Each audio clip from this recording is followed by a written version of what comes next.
अरे ये क्या कर रहे हैं आप? जवान लड़के पर सबके सामने हाथ उठा रहे हैं। फ्री में खा खा के चर्बी चढ़ गई तुम्हारे लाडले को।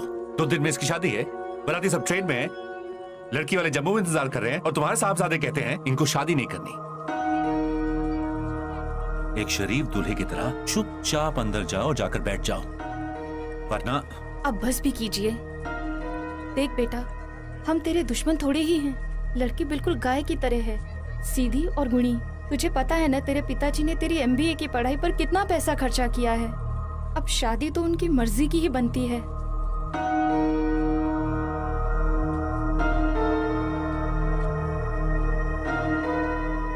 ऋषि वाराणसी में पैदा हुआ।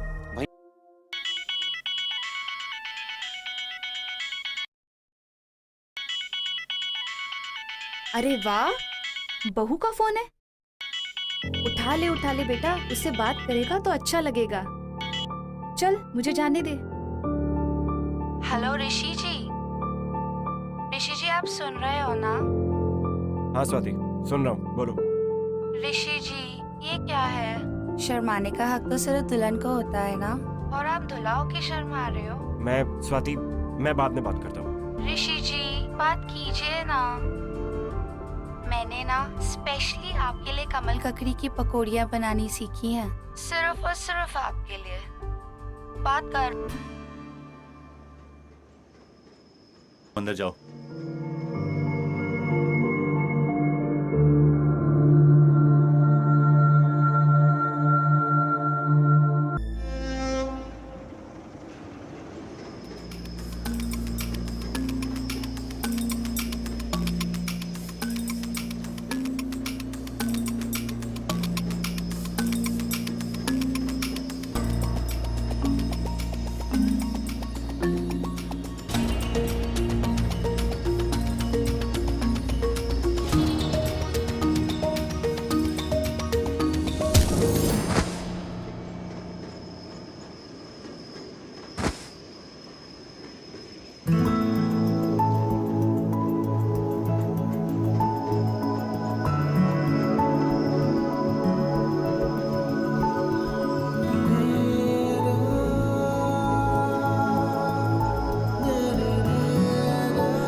I'm sorry. आपको लगी तो नहीं ना? No, it's okay, no problem. आप उतरने वाले थे। कम मैं आपकी हेल्प करती हूँ। उतर जाओ, उतर जाओ। अरे who are you? Are you mad? Train कितनी फास्ट है, मैं उतरूंगा तो मैं मर जाऊंगा। अरे फास्ट नहीं है, बहुत स्लो है। मैं तो आराम से उतर जाती हूँ यहाँ से। उतर जाओ। अरे नहीं, बातों से इतनी ओवर कॉन्फिडेंट लग रही हो जैसे कोई डेली पैसेंजर हो। और तुम्हें देख के लग नहीं रहा कि तुम ट्रेन में ट्रैवल करने वालों में से हो। तुम मेरे कॉन्फिडेंस को फेक कह रहे हो। इसके पहले कभी आज तक ट्रेन में ट्रैवल किया है? किया है। और लास्ट टाइम जब ट्रेन में ट्रैवल किया था ना, ट्रेन का एक्सीडेंट हो गया था। कॉन्फिडेंस। चलो। What? Nice meeting you. Bye.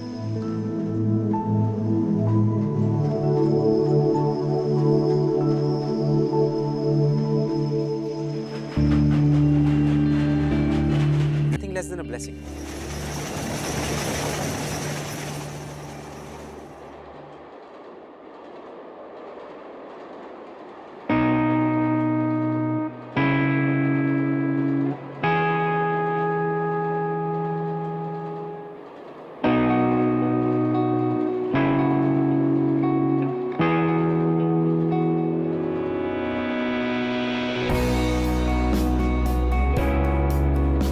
अरे ले बेटा।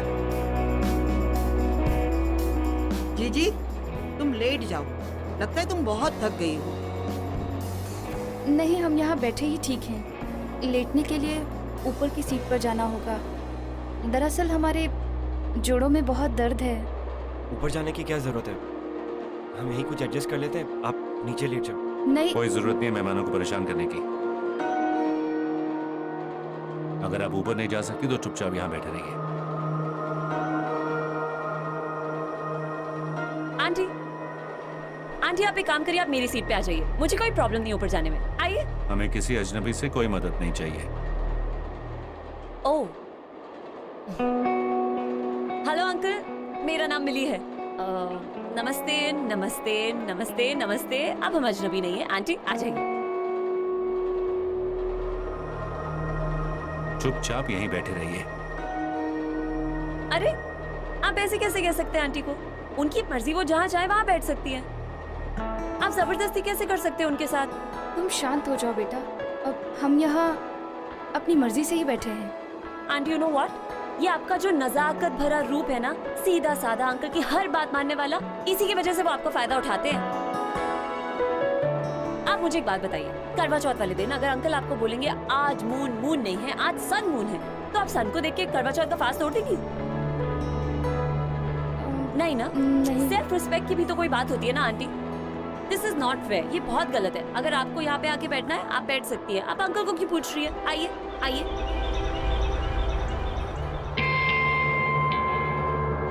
वो क्या है ना, जिसे तुम गलत समझ रही हो ना, वो हमारी परंपरा है। अपने पति की आज्ञा का पालन करना ये हमारा धर्म है, संस्कृति है। पर तुम जैसी लड़की ये क्या समझेगी? यू आर राइट अंकल, इन सब चीजों में मेरा IQ थोड़ा कम है। Sorry aunty. फट्टू।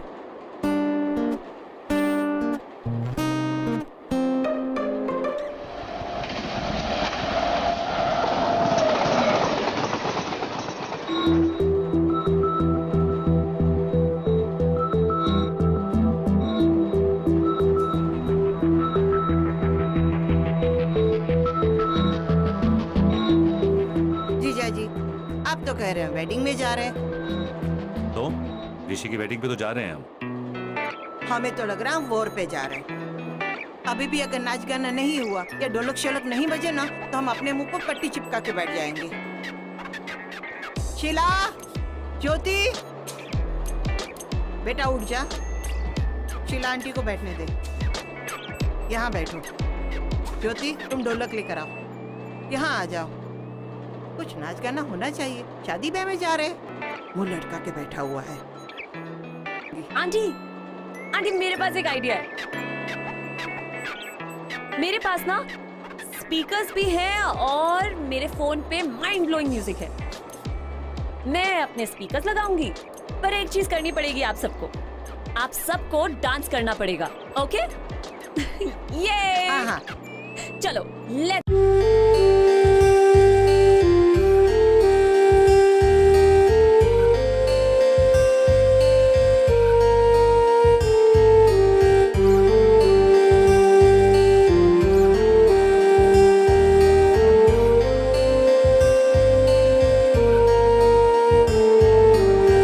आंखों में रहता है चेहरा तेरा, होठों पे रहता है नगमा तेरा। मेरे जहन में बस एक तू, तेरे सिवा क्या है मेरा हमनवा।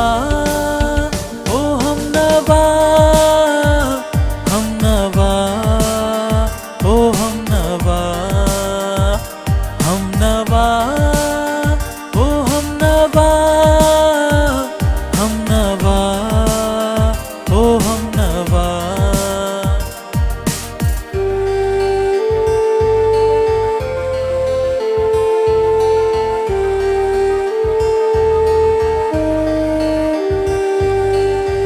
तुझे है माना अपना खुदा, हर खुशी की तू वजह।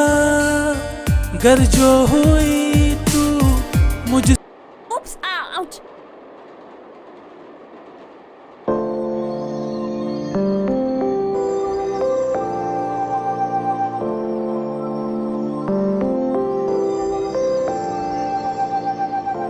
सॉरी सॉरी, वो बेटा संभल के। हाँ सॉरी, वो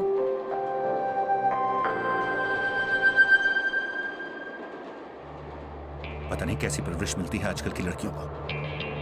ना कपड़े पहनने का ढंग, ना बात करने का ढंग। क्या परिवार बसाएंगी और क्या बच्चे पालेंगी?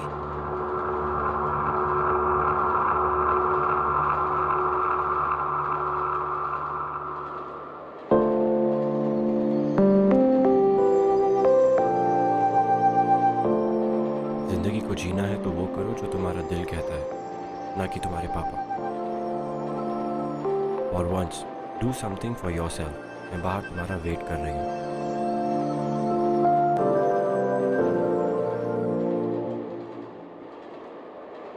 आप लेंगी?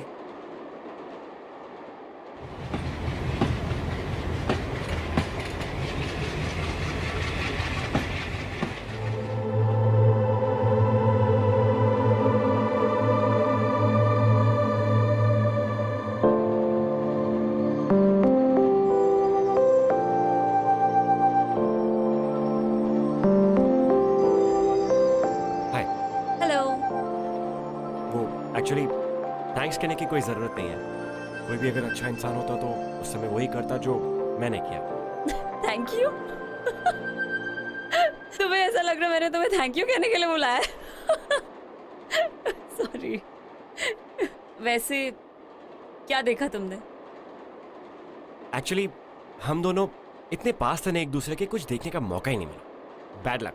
Bad luck, you are such a cheapster. तुम्हारे साथ डांस किया, तुम्हारी गोद में गिरी, उसका तुम ये मतलब निकाल रहे हो, राइट? Anyway thank you. वो आज तुमने मेरी मॉम को जो सपोर्ट करा मेरे डैड के सामने। वैसे ये तुम्हारा काम था, you know that, right? I know. तुमने अपनी शक्ल देखी है? ऐसा लगता है प्रेशर कुकर है जिसके अंदर बहुत कुछ पक रहा है लेकिन सीटी नहीं बज रही। अपने आप को चेक करा लो, नहीं तो ब्लास्ट हो जाओगे एक दिन। तो क्या करूं यार, मेरी जिंदगी तुम्हारी जैसे बिंदास नहीं है ना। ऐसे पेरेंट्स जो मिलके जो समझने के लिए तैयार ही नहीं है। शादी, सांस, सब उनकी मर्जी से लेना पड़ रहा है। मेरा ना दम घुट रहा है। एग्जैक्टली यही चीज जाके कह दो अपने मम्मी पापा को। अभी देखो कैसे सब कुछ बोल रहे हो मेरे सामने। तुम्हें उनको जाके बताना पड़ेगा कि तुम क्या चाहते हो, ये तुम्हारी ड्यूटी है। मुझे देखो 2 महीने की छुट्टियां लेके जा रही हूँ मैं पठानकोट, विशाल के साथ छुट्टियां मनाने। एंड लुक एट यू, तुम हो ही फट्टू। और अगर फट्टू नहीं हो ना तो जाके कह दो अंकल को कि तुम ये शादी नहीं करना चाहते। सिंपल। लिसन, मैं फट्टू नहीं हूँ। मैं अपने डैड की रिस्पेक्ट करता हूँ, उनकी इज्जत करता हूँ। उन्होंने बहुत पैसा खर्च किया मुझ पर, मुझे बहुत पढ़ाया है। छोड़ो, तुम नहीं समझोगी। तुम्हारी लाइफ मेरे जैसी नहीं है ना। तुम्हें ऐसे पेरेंट्स जो दिए जिनके पास तुम्हारे लिए टाइम ही नहीं है। एकदम खुली आजादी, खुले पैसे, सब कुछ देख के तुम्हें छोड़ दिया। तुम्हारी गलती नहीं है। ठीक कह रहे हो तुम। मेरे पेरेंट्स के पास मेरे लिए कोई टाइम नहीं है, क्योंकि मेरे पेरेंट्स तो इस दुनिया में है ही नहीं।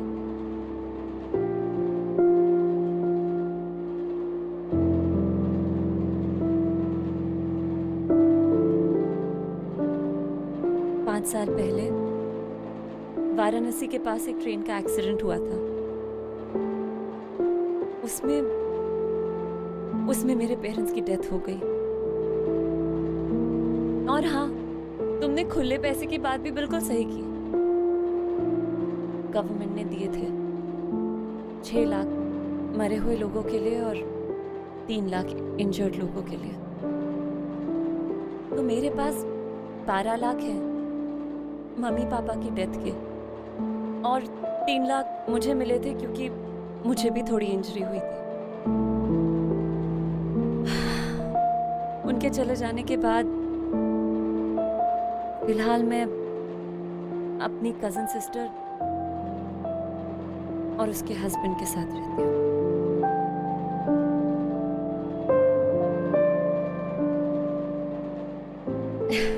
Never mind.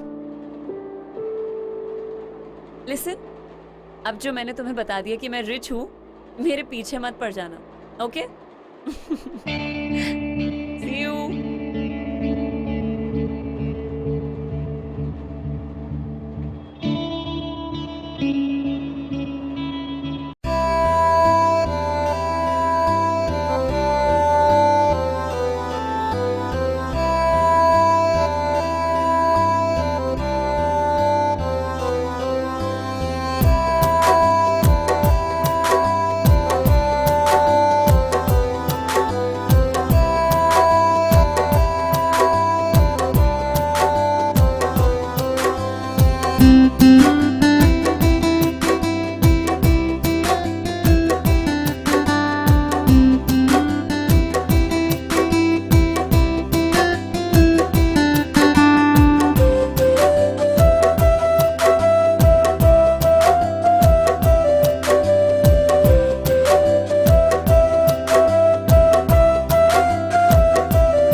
फोन।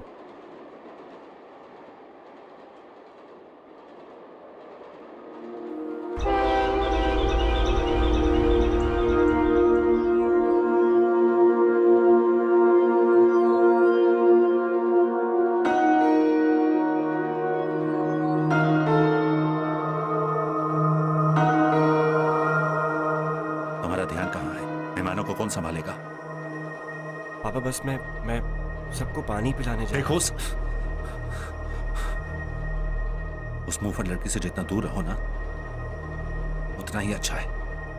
ऋषि, तुम जानते हो मेरा बिजनेस अच्छा नहीं चल रहा है और तुम्हारे ससुराल वाले से जो मुझे 10 लाख मिलेंगे मुझे उसकी कितनी जरूरत है तुम जानते हो, है ना?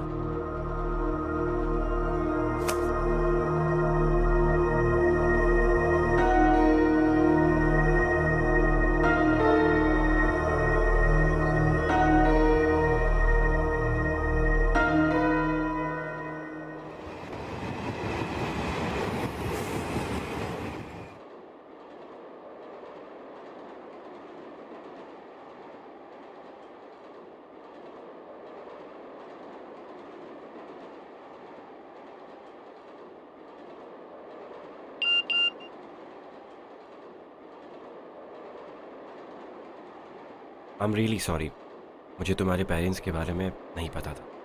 But hey, you such a happy soul यार। तुम्हें मेरा सेल नंबर कैसे मिला? वो तुम्हारा फोन गिरा था ना, मैंने तभी चुरा लिया।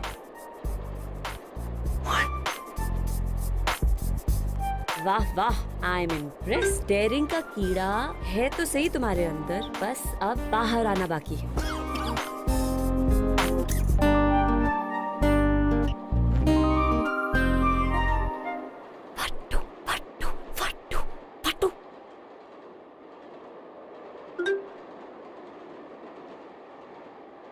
फट्टू, कभी तो जिंदगी में बहादुर बनोगे। यू नो, मेरे बॉयफ्रेंड विशाल में यही एक खूबी है, उसको किसी की पड़ी नहीं है। एक दिन तो मुझे अपने रूम तक लेके चला गया था। तुम अपने बॉयफ्रेंड के साथ उसके रूम में अकेले गई थी? चीपो, डोंट गेट आइडियाज। ख्यालों में मैं उसके घर गई थी। हाँ, इसमें क्या है? ऐसे तो ख्यालों में मैंने बड़े बड़े कांड कर रखे हैं।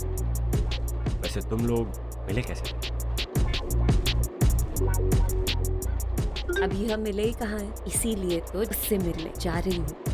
तुम आज तक उससे मिली नहीं, पहली बार मिलने जा रही हो? You are mad. 12 बजे मिल सकते हो, जब सब सो जाएंगे।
ये है मेरा सच ऋषि।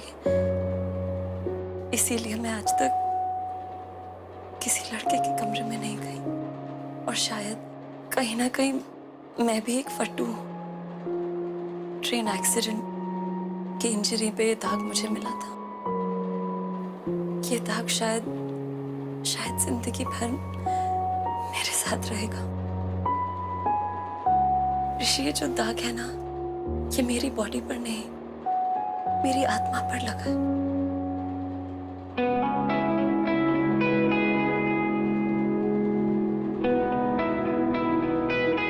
मम्मी पापा के गुजर जाने के बाद मैंने ही खुद को पाल पोस के बड़ा किया है। कभी कभी खुद ही पापा की तरह डांट देती थी अपने आप को, या मम्मी की तरह पैम्पर करती थी। दुनिया ने ना हमेशा मुझे यूजलेस समझा, या मुझे हैंडीकैप समझ के हमेशा ऐसा सोचा कि मैं जिंदगी की रेस में आगे बढ़ ही नहीं सकती, कुछ नहीं कर सकती। पिछले 1 साल से रेंटेड अपार्टमेंट में अकेले रह रही हूँ। एक्सीडेंट के बाद मैं अपनी कजिन के साथ रहती थी।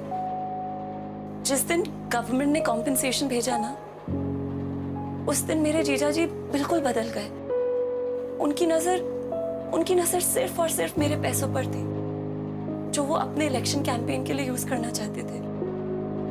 इसीलिए मैंने घर छोड़ दिया। तब से भाग रही हूँ मैं उनसे भाग रही हूँ, और वो मेरे पीछे पड़े हुए हैं। इसीलिए जा रही हूँ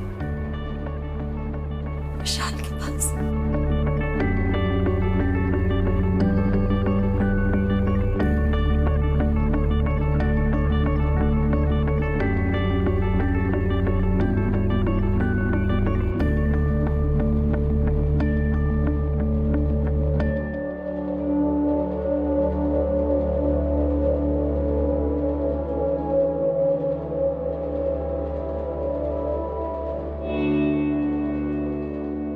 एक बात पूछूं? पूछो। जिस दाग को तुम पूरी दुनिया से छुपाते आ रही हो, आज वही दाग एक अजनबी, मुझे कैसे दिखा दिया? पता नहीं, शायद कुछ सवालों के जवाब नहीं होते। एनीवे, मुझे जवाब मिल गया। एक बात बताऊं? कहो। वैसे तुम इस दाग के साथ और भी और दिखती हो।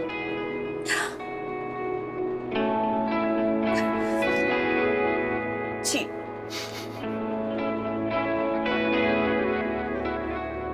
अब और क्या कहूं तुम्हें? एक तरफ तुम इतनी मैच्योर्ड हो, इतनी सेंसिबल हो, लेकिन उसके बावजूद भी तुम अपने बॉयफ्रेंड विशाल, मतलब एक अजनबी से मिलने जा रही हो, उसके साथ रहने जा रही हो, जो तुम्हारा सिर्फ एक ऑनलाइन फ्रेंड है।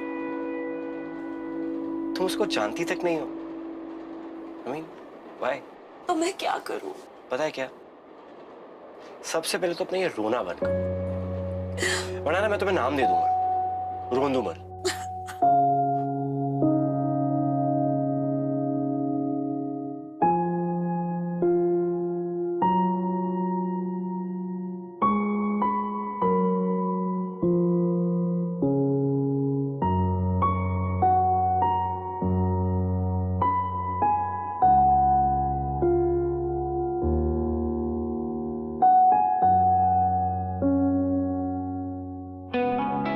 शादी होने वाली, अपनी बीवी के लिए कुछ बचा के रखो।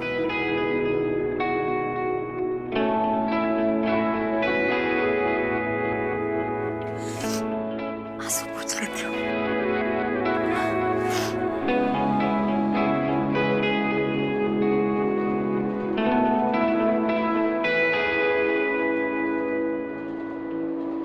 कैसी हैं आप साली साहिबा?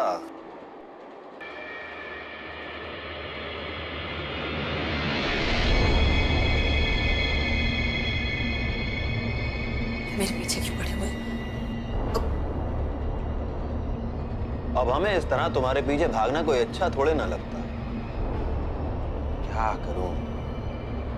तुम हो सोने का चिड़िया। अगर हम आजाद कर देंगे, कोई दूसरा बहेलिया तुम्हें अपने पिंजड़े में कैद कर ले। प्लीज प्लीज ऐसी बातें करना बंद कीजिए। कम से कम दीदी के बारे में सोचिए। अरे कमाल कर रही हो, इसे हम केवल अपने लिए नहीं कर रहे हैं, अरे दीदी के लिए भी तो कर रहे हैं ना।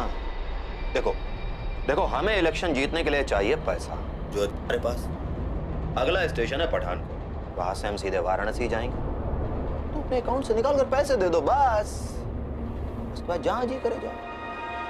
फिर जीजा भी खुश, साली भी खुश। ये क्या हुआ? ओ हीरो, तू जहां खड़ा है ना वहीं खड़ा रहे, चुपचाप। तूने जरा सा भी हिलने की कोशिश की ना, तुझे चलती ट्रेन से उठाकर बाहर फेंक देंगे, समझ में आया? हाँ, तो क्या कह रहे थे? जिनके आगे जी, जिनके पीछे जी, जिनके आगे पीछे जी जी, ये हमारी साली है, हम इनके जीजा जी।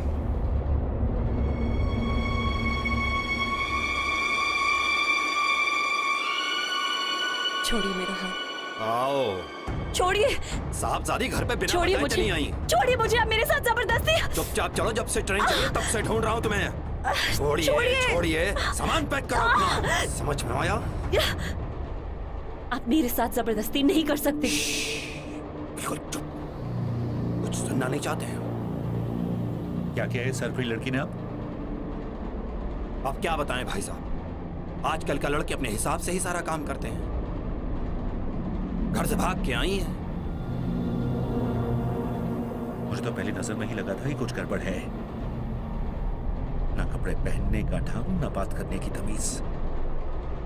भाई साहब एक बात बताऊं, लड़कियों को इतनी ढील नहीं देनी चाहिए।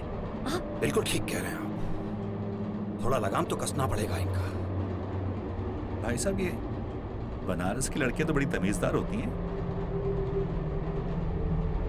ऐसी बेशरम लड़की मैंने पहली बार देखी है जिंदगी में। अंकल आप ऐसा क्यों बोल रहे हैं? बिल्कुल चुप,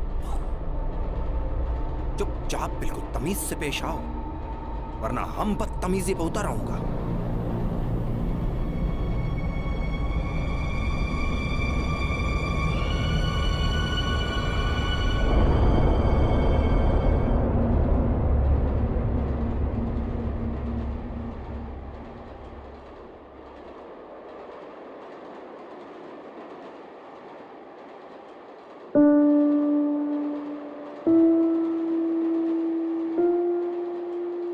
बजरंग, अपना सामान उठा कर लाओ।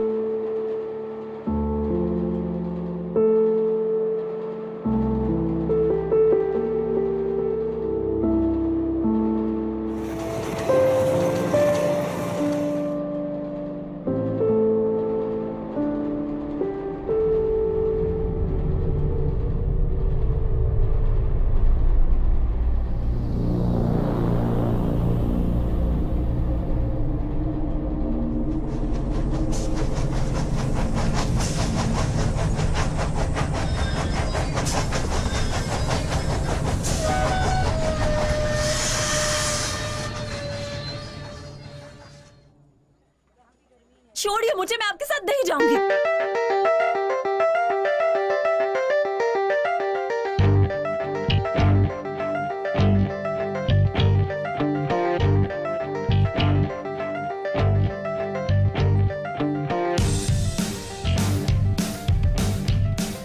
छोड़िए मुझे, चुपचाप चलो। आप ऐसे जबरदस्ती नहीं कर सकते हम मेरे ऐसा साथ। नहीं करेंगे। Please somebody help। विशाल,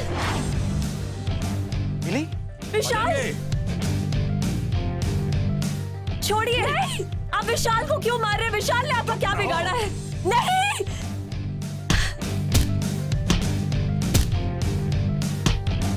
छोड़िए मुझे, मुझे विशाल के पास जाना है। somebody help, please somebody।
तुम्हारे ससुराल वाले से जो मुझे 10 लाख मिलेंगे, मुझे उसकी कितनी जरूरत है तुम जानते हो।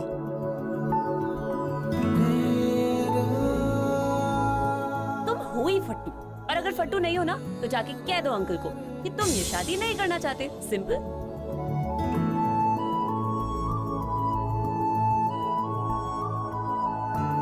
फट्टू फट्टू फट्टू।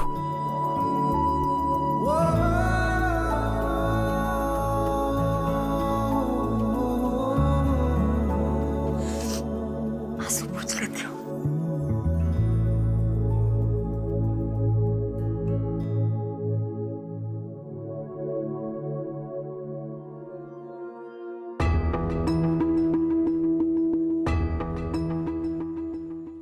हाय हाय, हाँ हाँ हाँ। देखो कुछ गड़बड़ मत करना, तुम्हारे ऊपर बहुत खर्चा किया मैंने, सब वसूलने का वक्त आ गया, समझे तुम? नमस्कार नमस्कार नमस्ते। नमस्कार। नमस्ते। अरे नहीं नहीं, ये सब की क्या जरूरत है?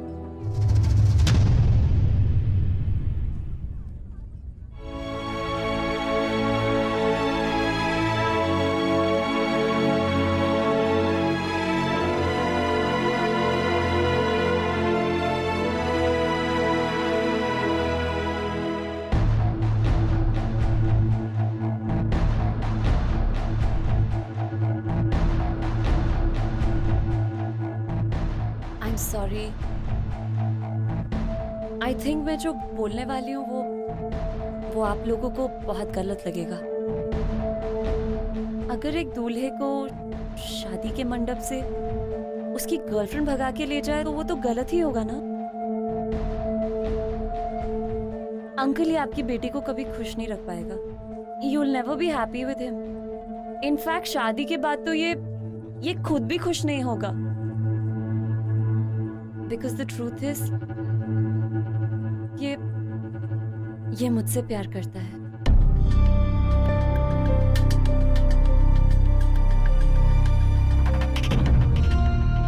Sorry। चलिए। देखिए बिल्कुल सर, प्लीज।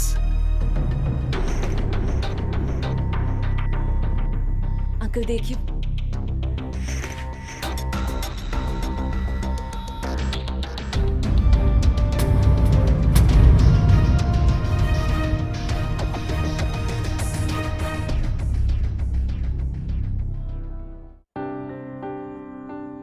बस पापा बस, बहुत हो गया। आपकी खुशी के चक्कर में हम सब लोग दुखी हैं। आपको दिखाई नहीं देता क्या पापा? आपने हमेशा जैसा चाहा, जो चाहा मैंने किया, क्योंकि मैं उसमें खुश था। मैं वो सब करना चाहता था।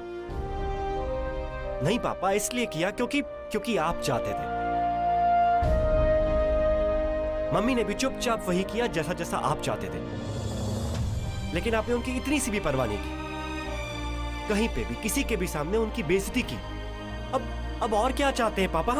हम क्या जान दे दे, अपनी मर जाए? बस यही तो बाकी है ना। बेटा चुप हो जा। आज मैंने फैसला कर लिया कि मैं एमएनसी में काम करूंगा और उसी से शादी करूंगा जिससे मैं प्यार करता हूं। मैं पापा को उनके बिजनेस के लिए खुद को बेचने नहीं दूंगा। ये मेरा फैसला है। अंकल ये आपके बेटे की खुशियों का सवाल है, उसकी जिंदगी का सवाल है। आपको अपने बिजनेस के लिए पैसे चाहिए ना अंकल, आप मुझसे ले लीजिए, मेरे पास है पैसे। मैं अभी आपको चेक साइन करके दे देती हूँ अंकल, प्लीज। इसकी लाइफ के साथ कॉम्प्रोमाइज मत कीजिए।